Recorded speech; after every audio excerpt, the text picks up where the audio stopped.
Good morning, everyone. Welcome back to another weekend workshop. I'm so excited that you're joining us today for this great topic about beyond allyship, how you can support racialized women in business. Backed by popular demand, Ophelia Rigault. I'm so excited that she is here to discuss this topic. I do refer to her face and behind her back as the queen. So she is definitely a queen in this community of weekend. We're so thrilled that she is here not only as a weekend client, but today as a presenter and as an educator. So I would love just to take this moment as we're getting liftoff on this workshop to find out who's in the crowd. And I know it's in a Zoom situation. It's not always easy just to reach over and shake hands or to say hello. So let's use the Zoom chat for that today. Go ahead and just let us know in the Zoom chat where you're connecting from. Maybe geographically, if you have a business that you'd like to share, maybe just give us a few words. What's the business? If there's a website or a social media link. Even I know a lot of people like to drop in their LinkedIn. So feel free to do that if you feel comfortable. I always do say that these are great training opportunities, but they're even better networking opportunities. So for you to show up today and just to let folks know a little bit more about who you are, what your business is, I know that that would be very much appreciated by the other folks on the call. While you're doing that, I'm going to take a moment to acknowledge that Queen's University is situated on the ancestral territory of the Anishinaabe and the Haudenosaunee peoples. And so this is a region where generations of Indigenous people have practiced business. And one of the things that I've come to learn and be educated about is really the number of Indigenous philosophies that are woven throughout modern business culture. So things like sustainable thinking and values-based management are just a couple that come to mind for me. And so today we're discussing allyship, of course. And so we extend this concept to the BIPOC population across Turtle Island, and we commit to working together in a way that promotes equality and mutual respect for everyone. Miigwech. Thank you so much for those of you who are connecting in the Zoom chat. It's wonderful to have you. Ophelia, I know that you have got so much ground to cover here today. We're going to record for everyone's, just so you all know, we're going to record the educational part and the information, and then we're going to pause the recording or turn it off at the point of discussion so that we could just have open and frank discussion and nobody has to feel that they can't ask questions. So Ophelia, I'm going to hand you the virtual microphone. Welcome back. It is so wonderful to have you with us today. Thank you so much. So I welcome everyone here and thank you. I so appreciate you taking the time and actually physically showing up. It's always great. So let's dive in. So I'm just moving my screen over here so I can see better. So today what we're going to talk about, we're going to look at various types of allyship and what that is. And I'm going to share some real life stories from my experience as a racialized person and what I've seen, because I really believe that having these real type experiences is what we're looking for, and how you can become an ally, right? And how we can move beyond allyship. I'm all about moving people from one continuum to the next. And then, as Carrie said, it's going to be an opportunity for you to ask some questions. We can save the questions to the end, but if I'm going through and you find that there is an acronym or something that you just don't get, because each of my slides will build on each other, put it in the chat and Carrie will just, pause me. I don't want it to be so formal that you feel that you have to hold on to something, because if you don't understand it, then it's going to overlay that you might not understand the whole presentation. So a bit about me. I am a trainer and an educator. I have my master's in education, and I specialize in equity, diversity, and inclusion in helping organizations and inclusive leaders to build communities of belonging. Sounds really big and really fancy, but what it is I really focus on that belonging. We all know what it feels like not to belong. And my passion is creating communities of belonging and working with leaders and organizations. So when people walk through their doors, they feel that they belong. And a big part of that is looking at equity plans and inclusion, and how are they including people in their organizations. I've lived in Kingston since 2006, and I am passionate about just connecting with people and building community. So I'm diving right in. I'm going to cover a couple of concepts before we actually get into the allyship, because I want to create a foundation. So, what is racism? Racism is a social construct. You know, we hear everybody say we're all the human race, and yes, we are all of the human race. Genetically, we all are the same. Our skin colors, probably sometimes they say between 1% and 2%. That's the difference. That's not a lot. We're generally all the same. But it's a belief. Racism is a belief system that's gone back for centuries. And really, the idea really kind of dug in during the Atlantic slaves trade, where Blacks were enslaved. And racism is a belief that one group of people is better than the next. And when we talk about racism in Canada, it's the Eurocentric view where white individuals are deemed to be better on intellectually at all levels than any other group. So I really want you to pay attention to that because people come from a different culture, different communities. So when I'm speaking about racism, I'm speaking about the Eurocentric idea from a North American Canadian perspective. The other thing that's really important that we need to look at is what is white supremacy, right? We know what racism is, and white supremacy, I would say that layers over racism, and this is the creation of the political, socioeconomic, and cultural systems that we have in which those individuals that identify as white and Eurocentric are superior than other groups of people or other races, because we said race is a social construct. White supremacy has its roots in lots of different doctrines, lots of different political system, a lot of different policies. We can go back and, for example, there was a time when certain groups of people weren't allowed to be in certain areas, they weren't allowed to be in certain groups, they weren't allowed to go in certain schools. Historically, that is still impacting certain groups of people in certain groups of areas, right? But one of the things that I really like to say is that a lot of times we think of white supremacy, we think of the KKK when we think of white supremacy. But when we look at it, that is really a small aspect where we see that it's overt and covert. So above the line, that is the overt things that we see, you know, burning of the cross and racial slurs, but it's really below the system. Property taxes, school taxes, racist jokes. So those are the things I really just want to, and this could be a workshop in and of itself. So I'm not going to dive in, but you have this here.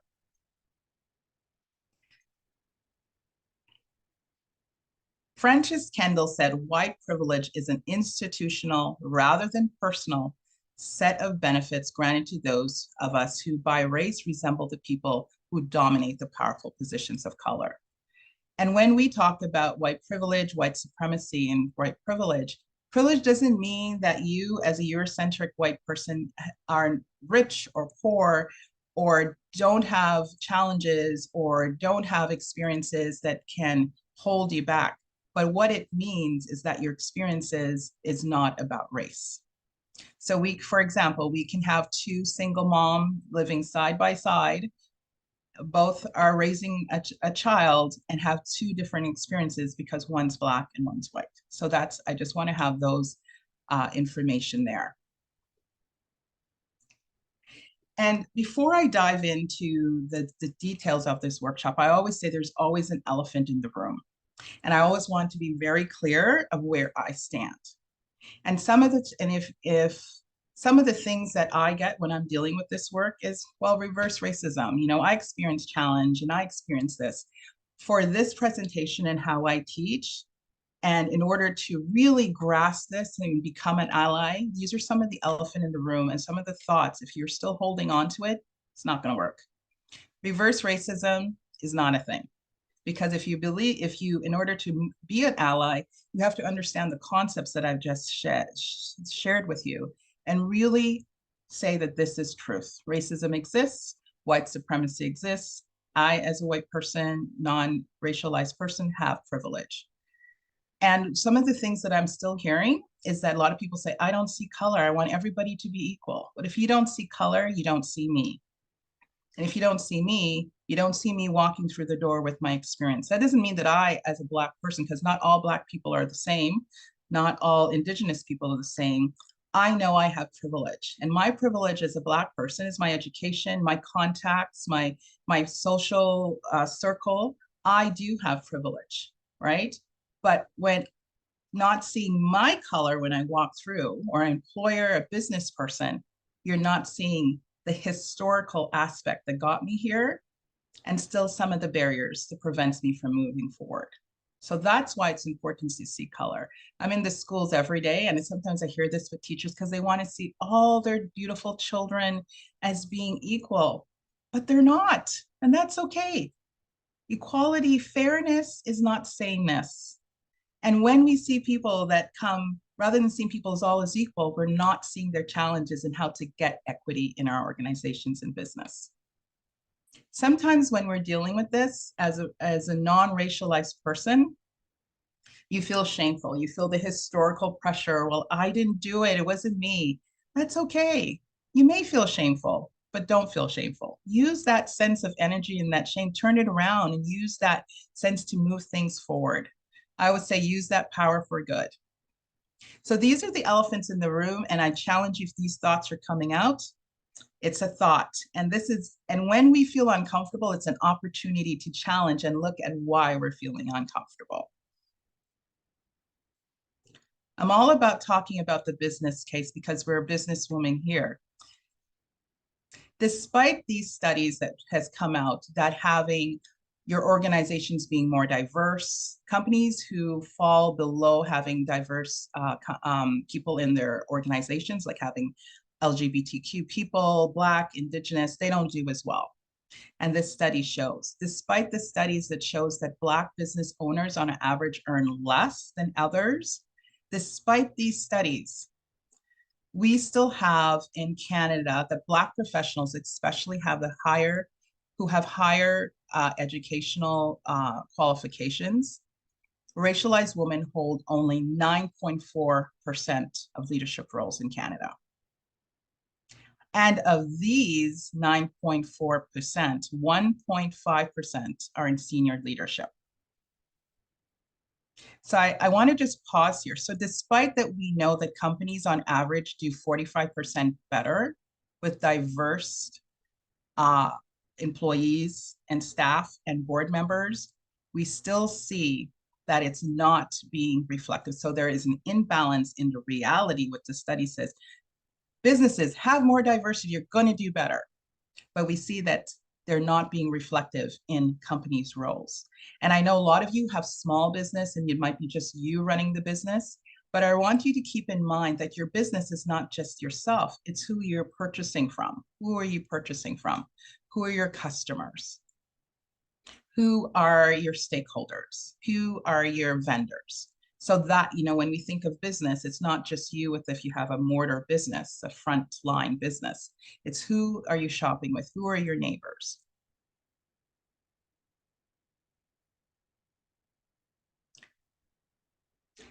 So this is the core part of our workshop today. It's talking about allyship.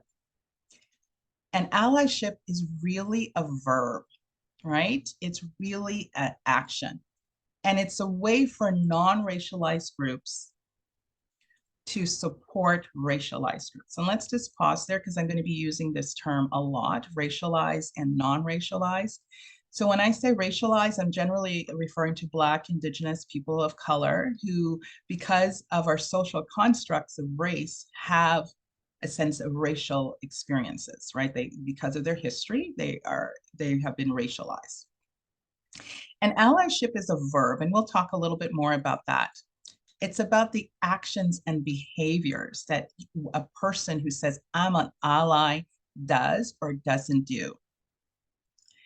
And it's about advocating for individuals that are racialized. So when you think about it, allyship is not just a noun, and I see that happening. I'm an ally, but when it really boils down to it, you're not an ally or somebody's not being an ally, because when it boils down to it, that person is not there. My mom used to have a saying, she says, people are like tea bags. You see their true worth when they drop them in hot water, right? And I know we have a tea specialist here. I know that when we make tea, and if it isn't in a tea bag and that tea bag bursts, and you don't want the tea to be all flowing over, you don't know the true strength of that bag or the strength of that person or the commitment to that person to you being an ally. Well, until there's resistance and there's pressure. And that's what it is. That's why allyship is a verb. We're going to focus on the 7 types of allyships. And this is a book I highly recommend. It's called Better Allies, Everyday Actions to Create Inclusive, Engaging Workplaces. So that's really a good book for you if you're interested in, understanding allyship a little bit more.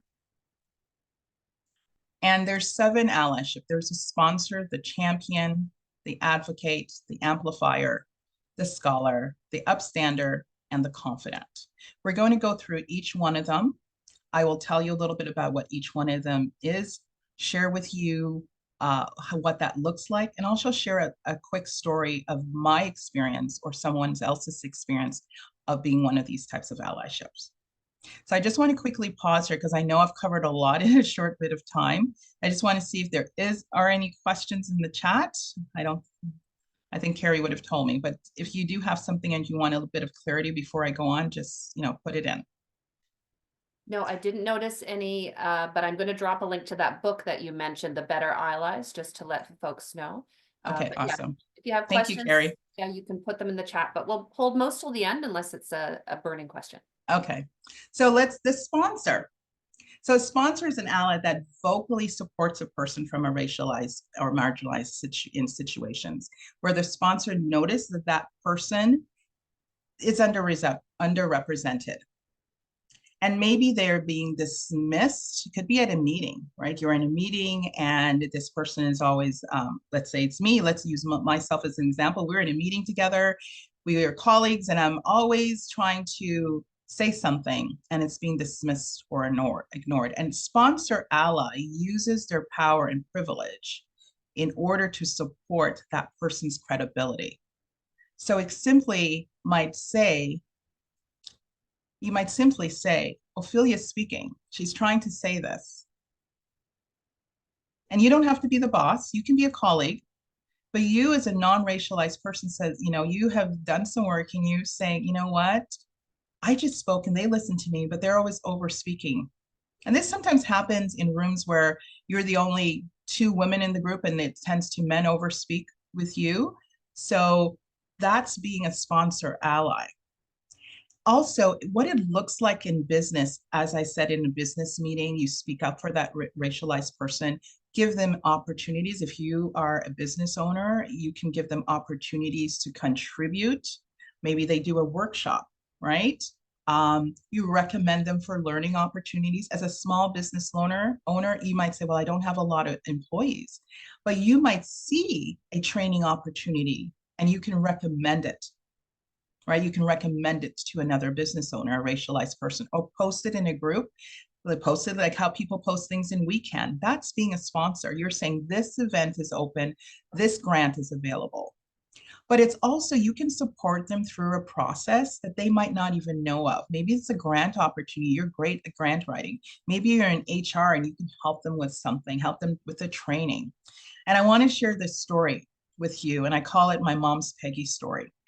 When I was a kid, my mom used to go to this bank, and every time we would go, and I would be frustrated because my mom would line up only to see Peggy. And Peggy was a white woman, and the line, everybody would say, and this is aging myself, when there was no bank machines, when you actually had to fill out a paper. And I remember would be frustrated because Peggy's line would be, everybody say, no, you go there, you go there. And that line was filled with only racialized people. And in the area that I was a lot of Black people and Black women was waiting to see Peggy. As I grew older and Peggy became a friend of my mom, what was happening is Peggy was taking the time to explain things that these people could get, like lower interest rates, how to get a loan, that none of the other white persons in the tellers was doing. So that was being a sponsor. And Peggy helped my mom a lot with understanding how business worked. So this is how, that's why those people lined up to see Peggy.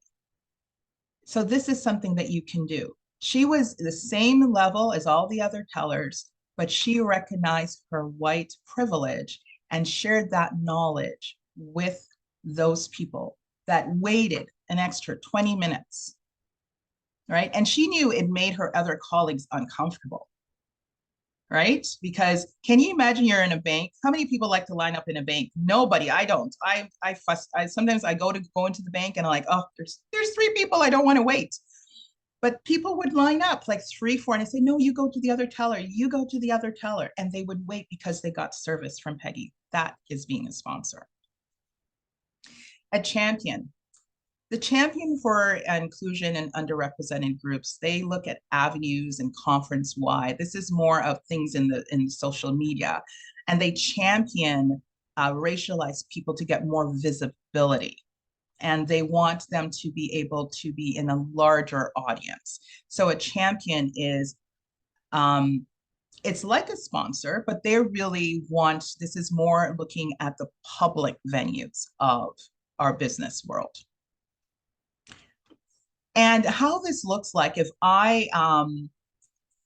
you are a non-racialized person, you're asked to address issues about equity and diversity, let's say at a conference, or you're asked to be a panelist, you might champion and say that, no, how about we have Ophelia, or how about we have this Indigenous person, or we're talking about Asian issues. I'm not the expert to do that. And a lot of times people say, well, I don't know somebody. That's not an excuse, lack of knowledge, right? Simple Google search. We can go in your community and do a Google search and put in a racialized speaker, racialized expert in your town, and you will get people. So saying that you don't know is not an excuse, but being a champion is saying, well, it's not about knowing. You can go to your college or university. You can start there, go to your city council and see, right? And what this is that you are saying in the public realm, I am going to make sure that racialized voices are heard. And Sarah's story, this is somebody that I work with through the board, and she champions, because when I see it happening all the time, when we're in meetings together, she's making sure that racialized voices are heard, that they are at the table, that they're not forgotten when we plan an event. This is one of the things. When you plan an event, it's about intentional. Being an ally, as I said, is a verb. It's about intentionality. It's about really making sure that people are represented. And sometimes that may just look at, you may think, oh, there's a lot of white faces here. I don't have any people of color. Sometimes that's where it starts, basically. But then it's the intersectionality that will layer. So you start where you can, and it's all about starting. So in business, if you have a local business and you want to champion, you want to do something, you're doing a training, make sure that people are represented. The advocate. When an ally takes on the role of an advocate, that ally uses their power and influence to bring peers from unrepresented into getting high inclusive circles. And this is similar to all the other ones. They recognize the omissions of holding, and they hold their peers accountable. So this is like taking another step, right? It's maybe going to your manager, or it's going to another business owner or somebody. So let's say you buy from a vendor and you're noticing that they're putting on a workshop and there's no woman of color in that workshop, but they're talking about inclusion. And you can use your power and say, hey, we've been doing business together for 5 or 6 years. I buy from you. You have power because you're buying from them. You're giving them their business. I'm wondering if we could, talk about this. You're doing something about communities of belonging, but I don't see any racialized people there. I will be happy to recommend some people, right? So it's really taking that, you're advocating, and you're trying to influence your peers.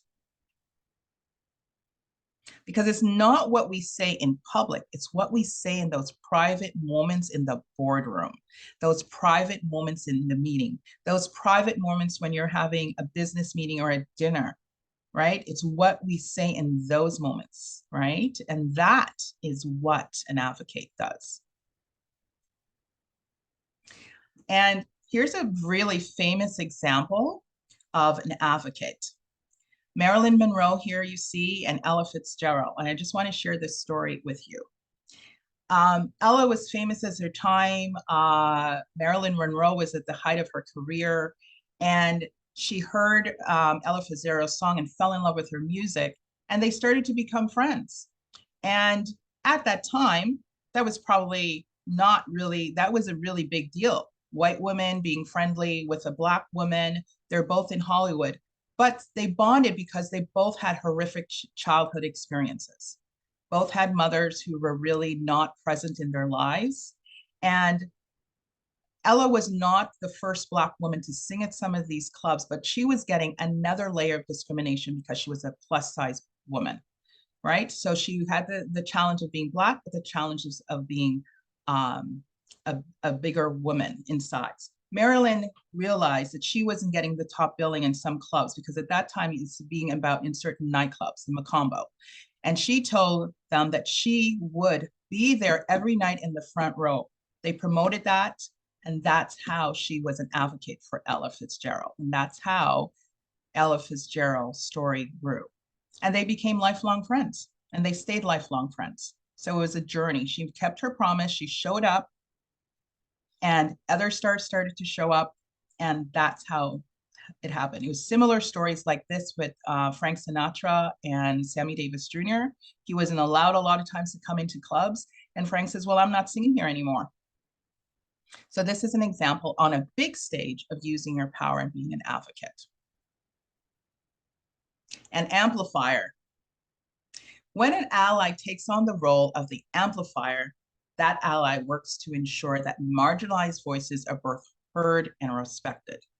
So it's a combination of all that we've talked about, but you're really using the form of communication and media. You're really using that form. You might not ever have a personal relationship with a racialized person. Maybe you're living in an era, there's not a lot of racialized people, but you're amplifying the voices because you believe that it's something that you should do. And a big example of this, you have here, Bozoma St. John. I think she still is the Netflix chief of marketing officer, and retired player Abby Wambach, who's a soccer player. Abby realized that she had a podcast, and she says, I want to take my cues from Black women. And they had a conversation on their podcast, on Abby's podcast, about what amplifying Black voices was. So she used her podcast, her platform, talked from a white person's perspective and said, you know, I wish I had amplified the voices when I was playing soccer. And they had this conversation. So she's amplifying some of her bias that she didn't understand and that she realized she should work through, because it came from this sense of, I just want all women to play soccer and be paid well without looking at the intersection of race and being a woman and playing soccer. So, you know, this is another powerful conversation that you can listen to. So this is what an amplifier looks like. This is on a big stage, but it can be you. You can have a podcast, and you can intentionally have that conversation if you have a podcast. Do you have a blog? Can you share about some conversations? You know, maybe have a tea and equity chat and, you know, just have a conversation and just talk about what that experience are. You started off, you say, you know, I really want to learn. And you bring this experience to your peers, right? To your peers of friends and family, and say, we really need to do this. We really need to have this conversation.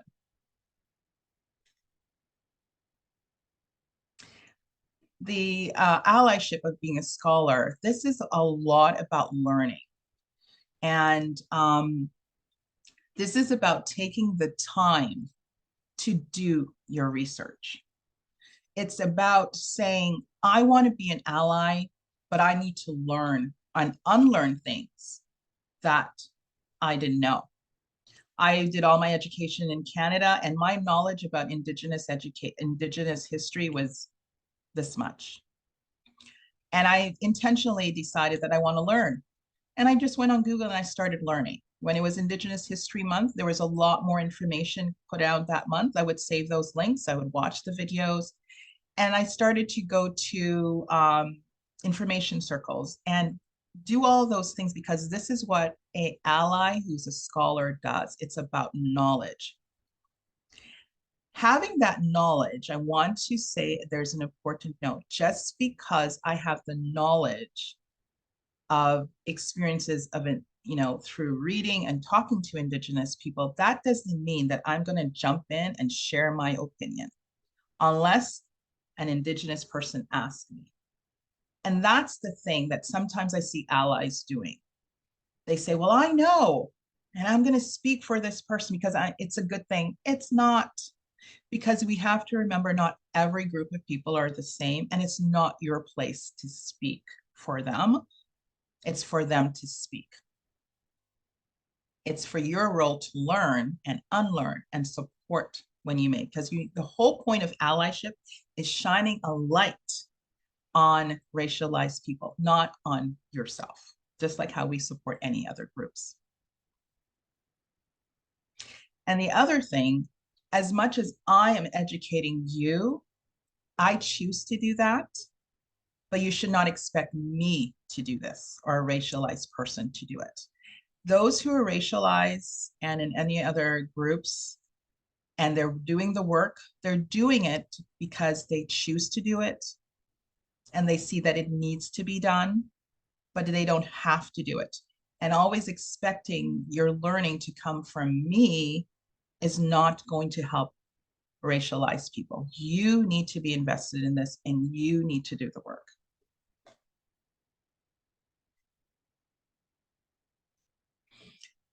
So when you are a scholar, what it looks like is that you're reading publications, you are looking at your social media, you might even change your business and social media feed and starting to let your social media feed follow different groups. Because what is social media all about?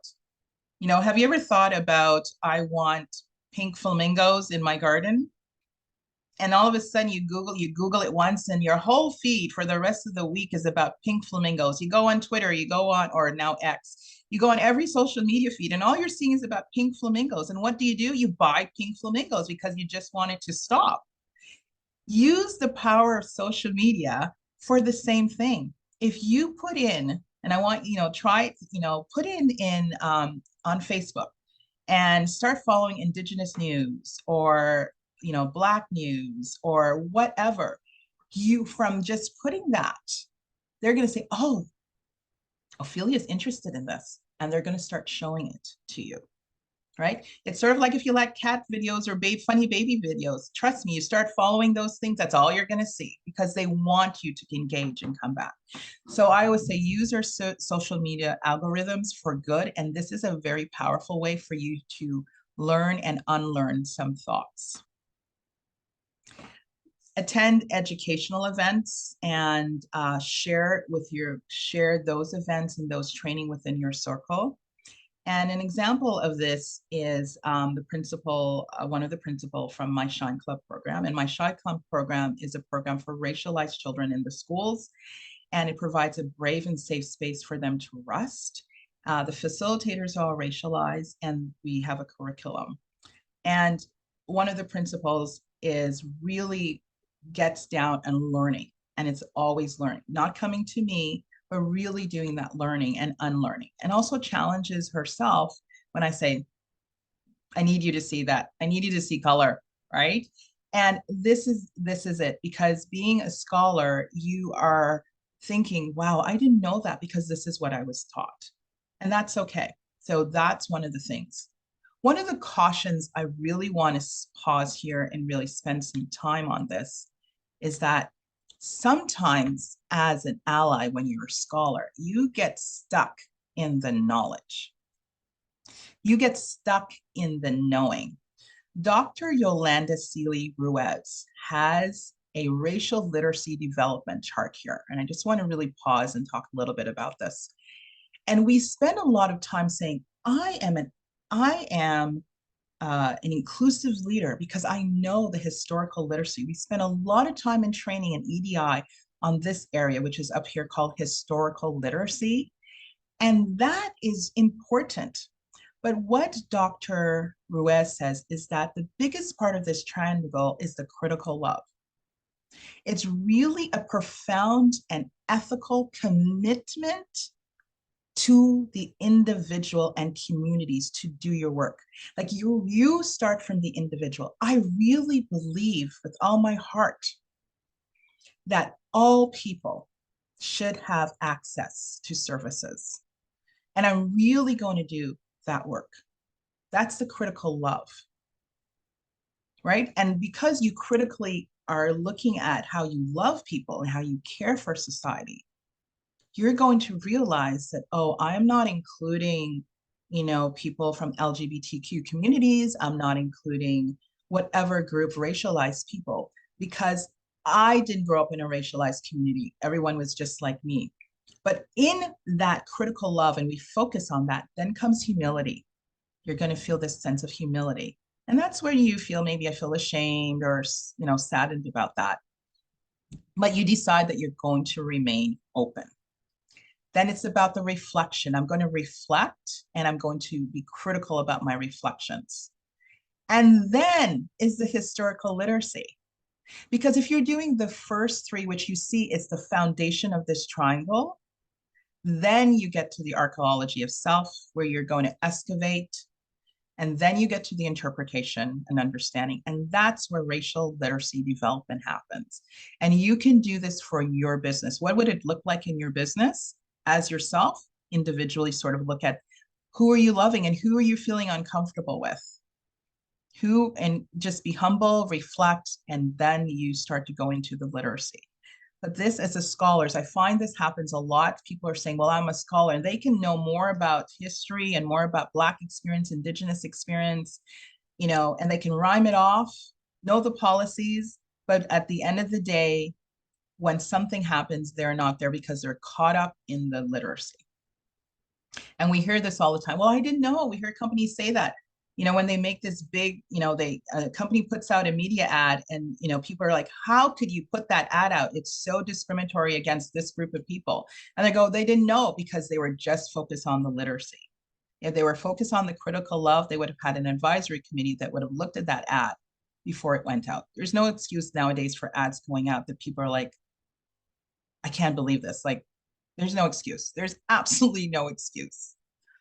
That's my little bit of rant for now.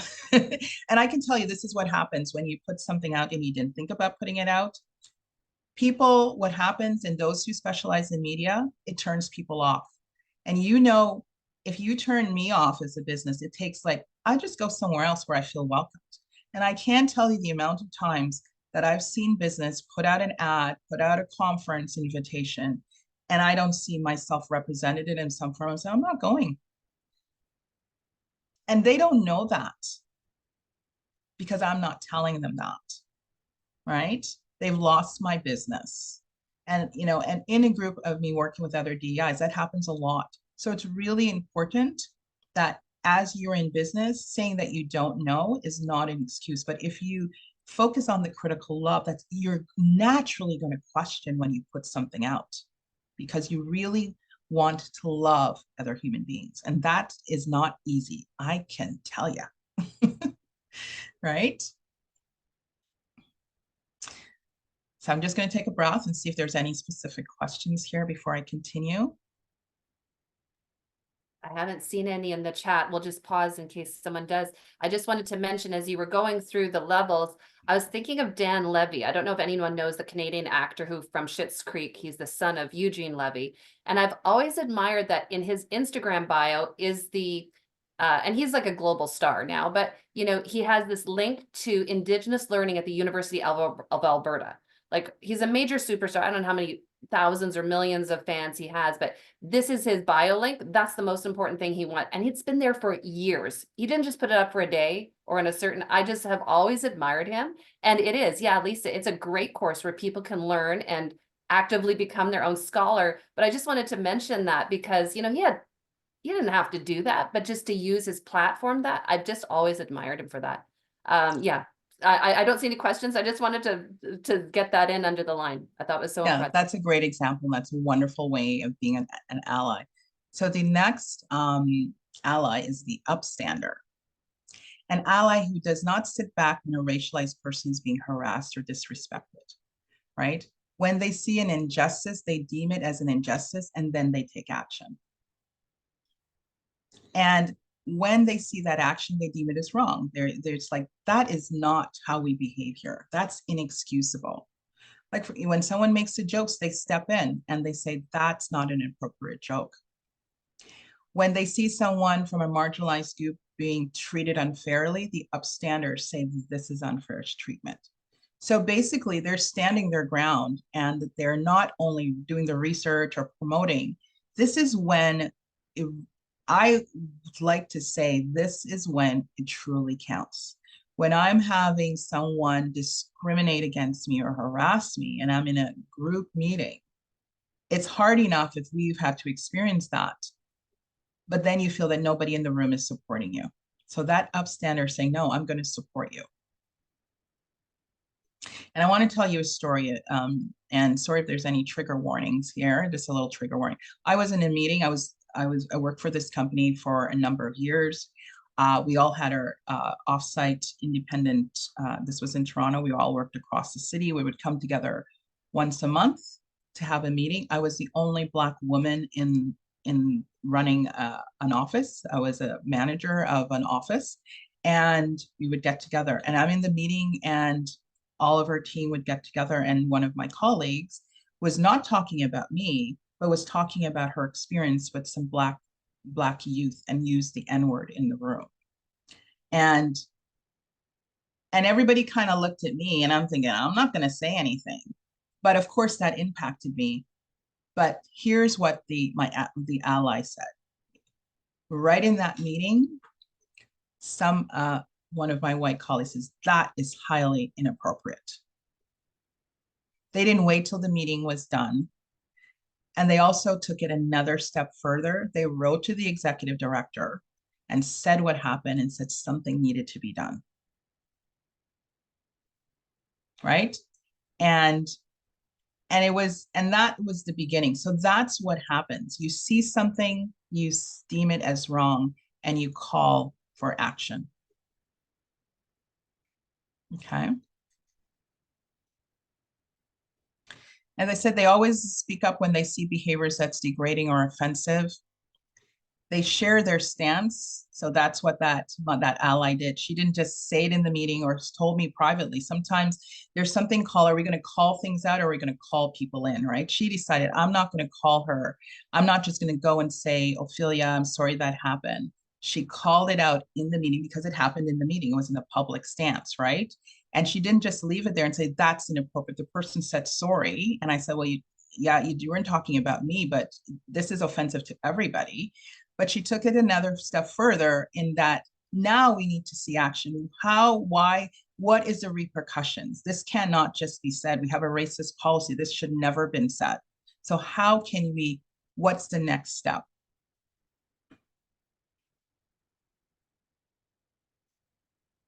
Ophelia, just before you move on, there's a question that might be worthwhile addressing. Kaylee has asked the difference between racism and prejudice. Is there a distinction there, the nuances? What in your mind is that? Is there a difference? What are your thoughts? So racism is about prejudice. So somebody can be prejudiced against someone else. So you can, and it's about prejudging. So think about that. I can prejudge another woman because of whatever issue that makes me feel uncomfortable. That is prejudice. So we all experience prejudice. All of us as women experience sexism or prejudice against our gender. The difference with race, you always have to remember that prejudice is part of racism, but racism involves the aspect of society deeming that I'm a Black person and putting that label in that social construct. So I hope that helps. So part of racism has prejudice, but in racism, it's always about race. It's always about the social construct of race. I love that. So prejudice can be about other things also, but in racism, it's about race. Yeah, Yes, I yeah. hear you. Okay, thanks. So a confident creates an environment that makes racialized people feel comfortable enough to express their needs and frustrations and their challenges. A confident provides a listening ear. They're non-judgmental. To be a confident, you need to be ready to believe the stories of racialized people.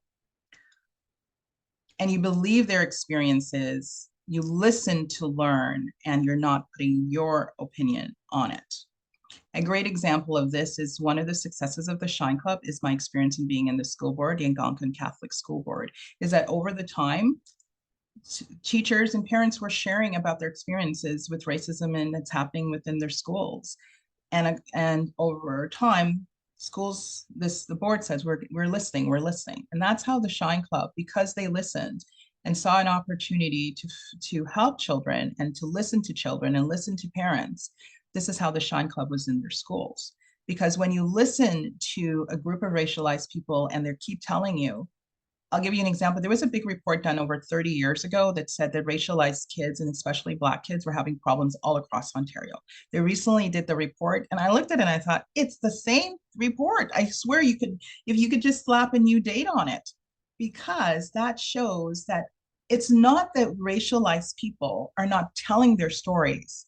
They're telling their stories and they're telling their stories, but they're not being believed. Right. And we can talk about that, you know. So when you believe and you have the power as an organization, you say, well, how can we move this forward? And this is my example of businesses and organizations saying, let's move it forward. But there's always a but with me. I want you to move from being an ally to being an accomplice. And I say that because when we think of an accomplice, we think of somebody, you know, when you get arrested, you say, Ophelia got arrested as being an accomplice. That means somebody did a crime and I went on to the ride and I got arrested. I can tell you that's not the type of accomplice that I want you to be. I was just telling Carrie yesterday, you get arrested, I'm not going with you. Like, that's not me, right? That I will be a different accomplice. I'll be the one that bails you out, but I'm not going to be getting arrested with you, but I will get in good trouble with you. I will support you. I will stand up for you. And that's what an accomplice does. Think of it as an accomplice, meaning alongside. You're not just in the back promoting.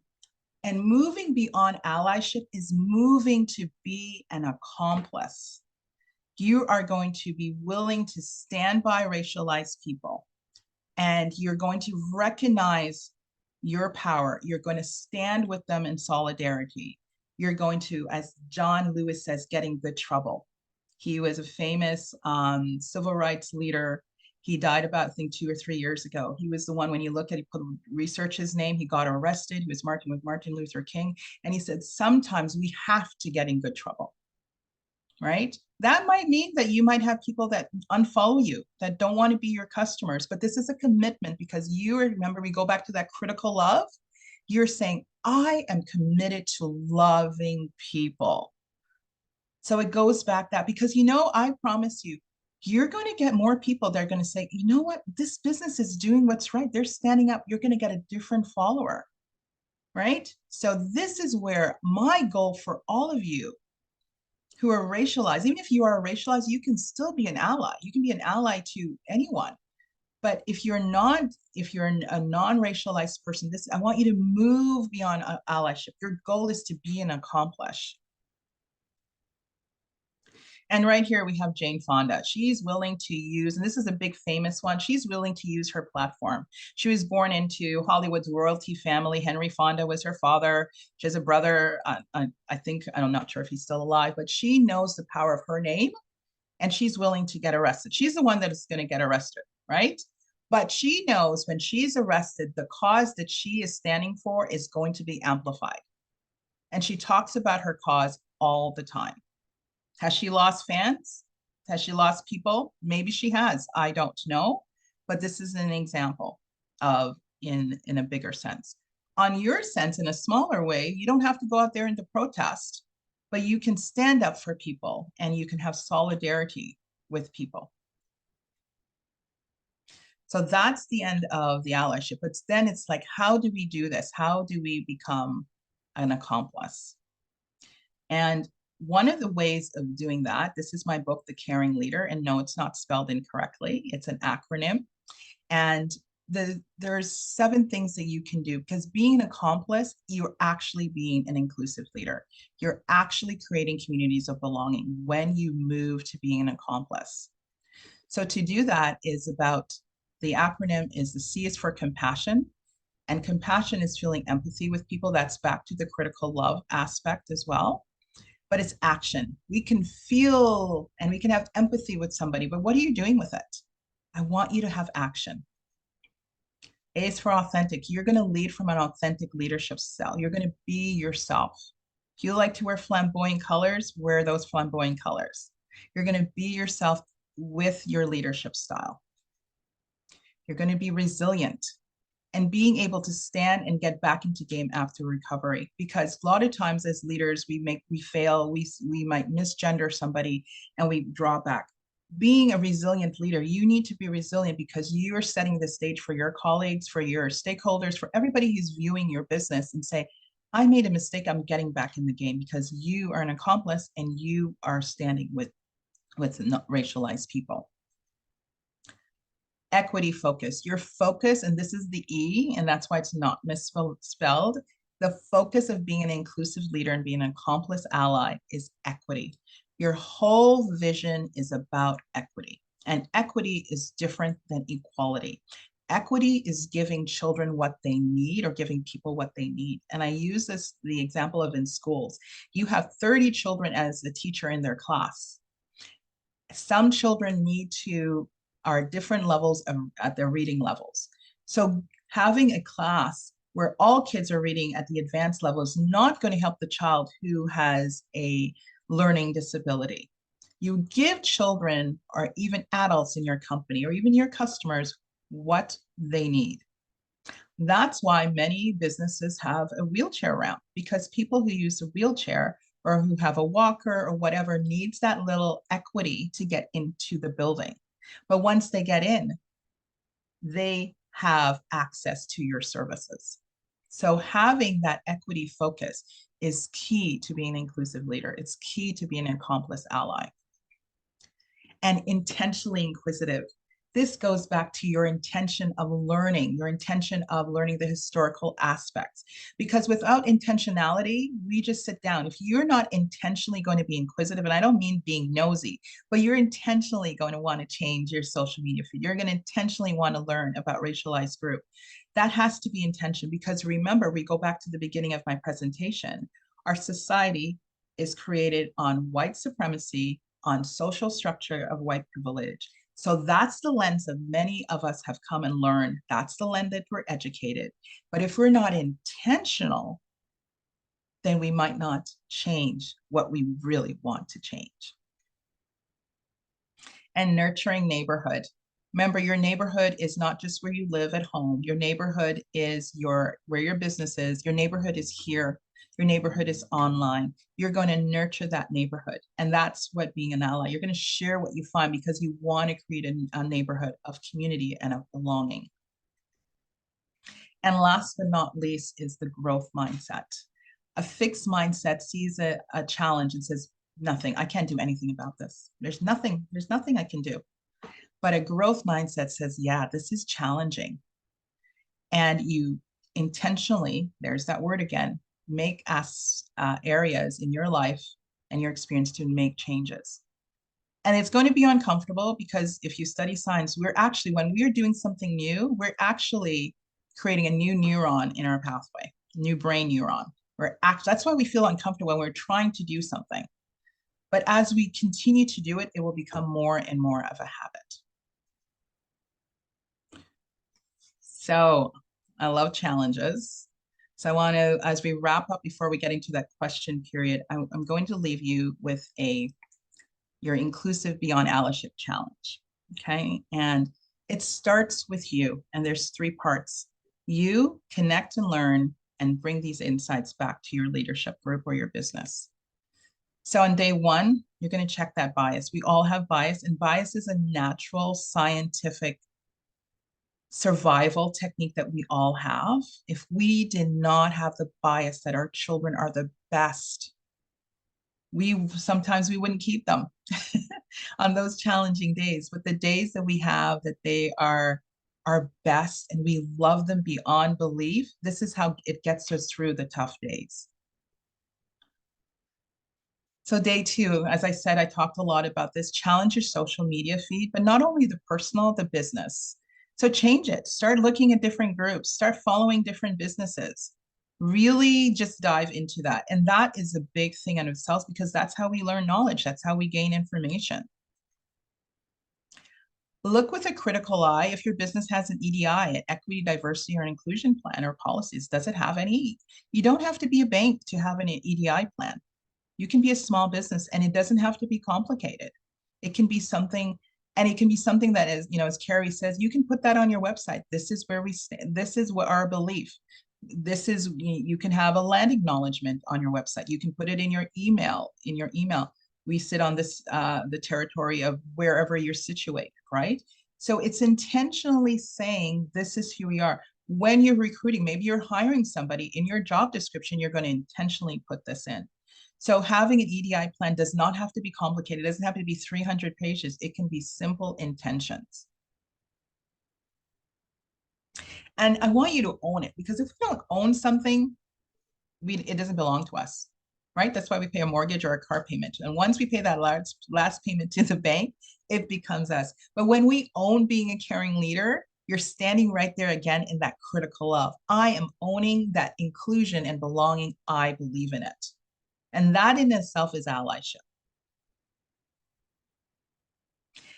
So you've done all of this stuff as I challenge you, and don't keep it to yourself. I want you to share it with your team, with your colleagues, on your social media, with other leaders, when you're in meetings. Don't keep that knowledge to yourself. Share a book that you're reading, right? I see a lot of times people are reading books and they're like, oh my goodness. So share a book. That can be a way. You're reading, maybe you want to post a book on allyship if you decide to read it. So this is a great way to connect. And day 6 is intentionally seek out racialized voices. And I call it the ABCD approach. You acknowledge their stories. So you're going to acknowledge their stories, as we talked about. You're going to believe what they're saying. And then you're going to commit towards working with them. And then D, you're going to decide to support their businesses and goals.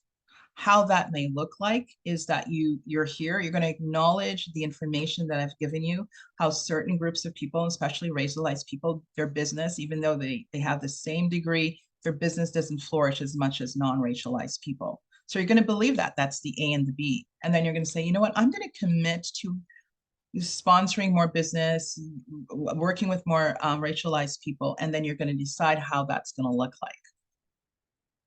Day 7, I'm just saying, keep it going. There's a scan here, and Carrie's going to put it here if you want to use your phone, and you can download a free chapter of this book just by scanning. But it's also, and coming to the end, Carrie will give you some links, okay? And you'll get access to this free infographic as well. I've gone over everything. So some final thoughts before we get into the question period. One of the things that I want to leave you with is that let your company sign up to what's called the 50-30 challenge. It's by Government of Canada. And that really looks like that 50% of your organization or your business, if you have a board member, or if you have people that are women or non-binary people, and 30% in your company are, especially in your senior roles, if you have it, are equity deserving groups, which really includes racialized people, right? So you're going to think, okay, I'm going to have 50% that are women. And this is geared towards bigger business, but I think smaller businesses can do that as well, because as I said, it doesn't have to be your board members, it's who you're buying from. So maybe you can say, you know what, I want 50% of my vendors to be women-owned business or non-binary people. And you're going to look who owns it. We're in WeCan. Until I was in this group, when I needed something, it would not have been 50% women because I didn't have it.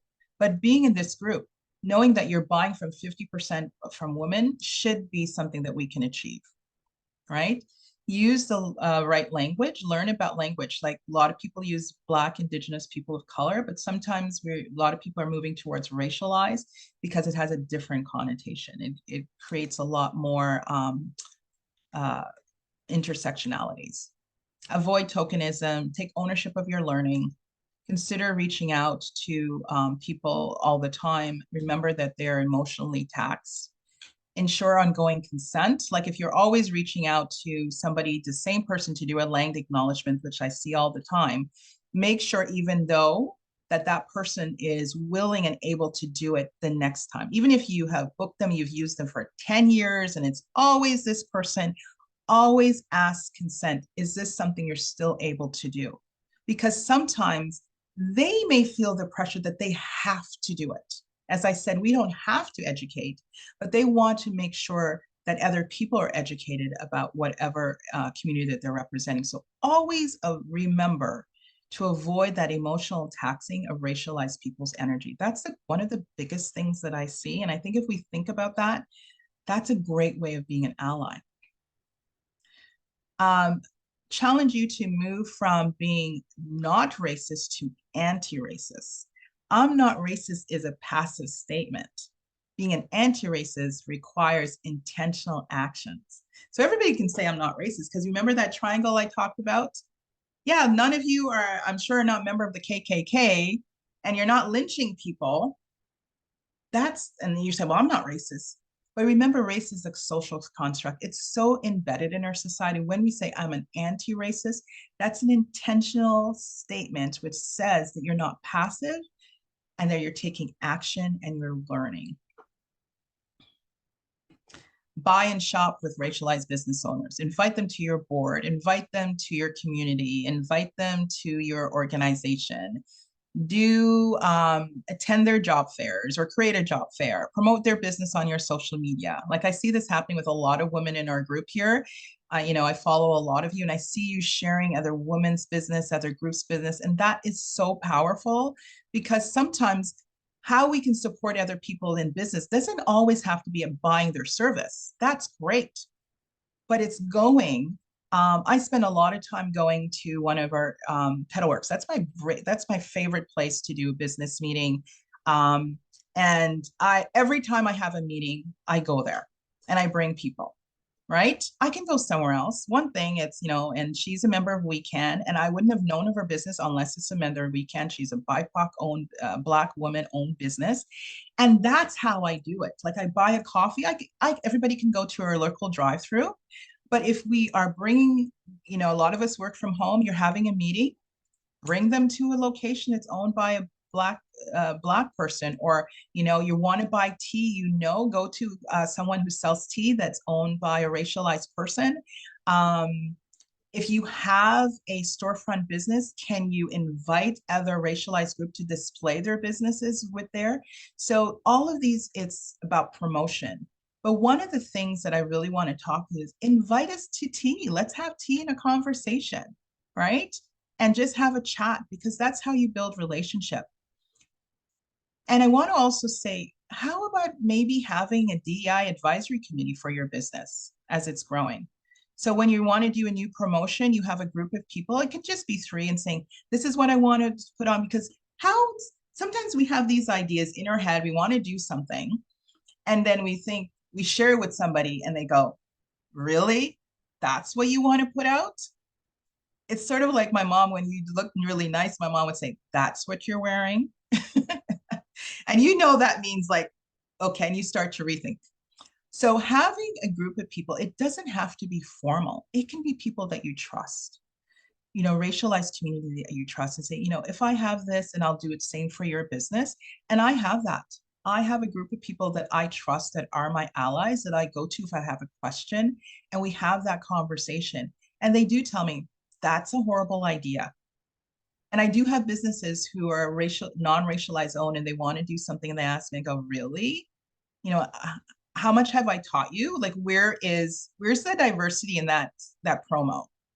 Or I can give you an example. I knew a business, they were putting something out about employment, and they put about, dressing professionally and not dressing professionally. And because I knew their organization for a number of years, the one that says was not professionally dressed was actually a Black woman that was featured.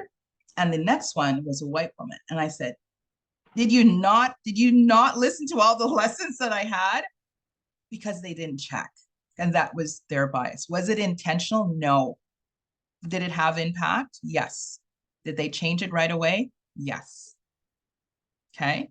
So having outside people who doesn't always represent your view really can save you, especially this day and time. And that goes back, checks with the advertising. Reserve some tickets. If you're doing a workshop, reserve some tickets for some racialized groups. And you can pass it on and say, you know, we're selling 100 tickets, we're going to keep 10. And you might do that through an organization like a Black or Indigenous organization. You can say, you have a relationship with them and you say, we have 10 tickets for 10 women from your organization. They get the tickets, they come to the event, they experience the event. Don't treat them. They have bought those tickets, because I've also seen it this way, where you give the tickets and then you tell people in the audience, we've given these tickets to these free tickets. No, they get the tickets, they register as everyone, it's reserving. When they come, they experience the event just like everyone. So that way you're recognizing that for some people, there's a barrier to getting certain things. And this is why WeCan was started, right? It kind of got away from the barriers. And the last thing is be prepared for a lifelong journey. You're not committed this just for an hour or just because you're in a role. This is a lifelong journey, because as racialized people, I'm experiencing this as a lifelong journey. Then your role is to experience it alongside me as a lifelong journey. And we're going to do this because the whole goal, I believe, in my commitment in doing the work, is really not for you in and of itself, is for the next generation. I want each generation to have it to be a little bit more enlightened and a little bit more easier. So thank you so much. And I would love for you to still keep connected. And here's my link. Carrie will put it in the chat. And I think this is a good time that we can stop the recording and we can have some questions.